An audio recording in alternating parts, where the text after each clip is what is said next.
जो मुस्कुरा रहा है उसे दर्द ने पाला होगा, जो चल रहा है उसके पाँव में छाला होगा। बिना संघर्ष के इंसान चमक नहीं सकता, जो जलेगा उसी दिए में उजाला होगा। संघर्ष क्यों बचे संघर्ष से, संघर्ष ही तो जीवन की आत्मा है। जितना कठिन संघर्ष होगा उतनी ही शानदार जीत होगी। एक बार एक किसान भगवान से बहुत ही नाराज हो गया। किसान बहुत मेहनती था, बहुत मेहनत से वह खेतों में अनाज उगाता, उसकी देखभाल करता, पर अक्सर उसकी फसल खराब हो जाती।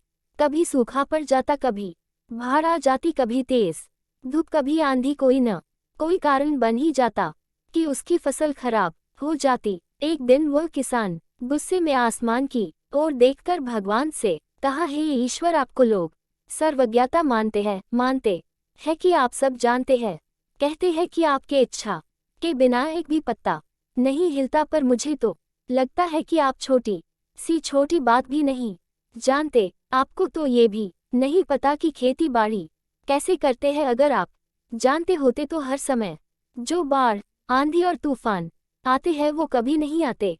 आप नहीं जानते कि कितना नुकसान उठाना पड़ता है हम किसानों को। यदि आप मेरे हाथ में ये शक्ति दे दे कि जैसा मैं चाहूँ वैसा मैं मौश कर दूं, फिर आप देखना मैं अन्य के भंडार लगा दूंगा। भगवान इस किसान के तीखे वाक्य सुनकर मुस्कुरा रहे थे और वह किसान के सामने प्रकट होकर बोले, मैं आज से तुझे ये शक्ति देता हूँ कि तुम अपनी खेतों पर तुम्हारी जैसी इच्छा ही तुम वैसा मौश कर दोगे। मैं बिल्कुल भी दखल नहीं दूंगा, तुम्हारी इच्छा से सब कुछ होगा। किसान बहुत खुश हो गया। किसान ने गेहूं की फसल अपनी खेतों में बोई। जब उसे लगा कि खेतों को धूप चाहिए तो खेतों को धूप मिले, जब पानी बरसना चाहिए तभी पानी बरसा। आंधी, तूफान, बाढ़ कुछ भी उसने अपने खेतों पर आने नहीं दिया। किसान के खेत में इस वर्ष ऐसी फसल हुई जैसी कभी नहीं हुई थी। हरी भरी लहलहाती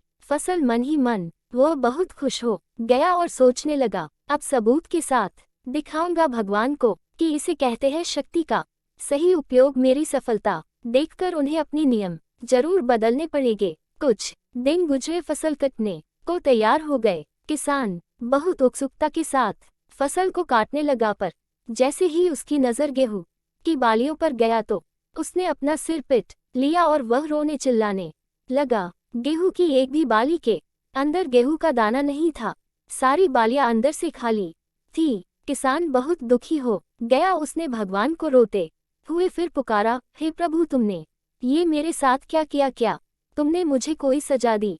भगवान बोले, पुत्र, ये तो होना ही था। तुमने पौधों को संघर्ष करने का मौका ही कहाँ दिया। ना तो तुमने उन्हें आंधियों से जूझने दिया, ना तेज बारिश से सहने दिया और ना ही धूप में तपने दिया।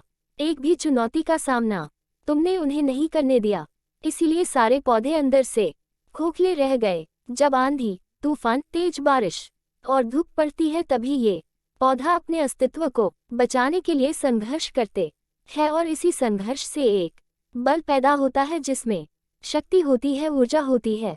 और यही ऊर्जा पूर्ति तेरे गेहूं के दानों की तरह जो नहीं फूटी, तूने उन्हें कठिन परिस्थितियों से गुजरने ही नहीं दिया जहां उनके अस्तित्व का जन्म होता। सारे बालियां इसीलिए खाली है, इसमें एक भी गेहूं का दाना इसलिए नहीं है क्योंकि तुमने अपने पौधों को संघर्ष कराया ही नहीं। याद रखिए, स्वर्ण में सवर्णीय आभा तभी आती है जब वो आग में तपने, गलने और हथौड़े से पीटने जैसे संघर्षों से गुजरता है। कोयले का टुकड़ा हीरा तभी बनता है जब वह उच्च दाब और उच्च ताप की मुश्किल परिस्थितियों से गुजरता है। इसी तरह यदि हमारी जिंदगी में कोई संघर्ष ही ना हो, कोई चुनौती ही ना हो, तो हम भी गेहूं की बालियों की तरह खोखले रह जाएंगे। कोई अस्तित्व नहीं होगा हमारा।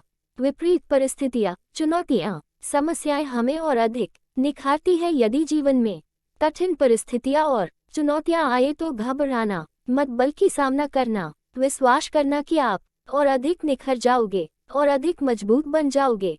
किसी ने कितना सही कहा है, जिंदगी जीना आसान नहीं होता, बिना संघर्ष कोई महान नहीं होता। जब तक न पड़े हथौड़े की चोट तब तक पत्थर भी भगवान नहीं होता।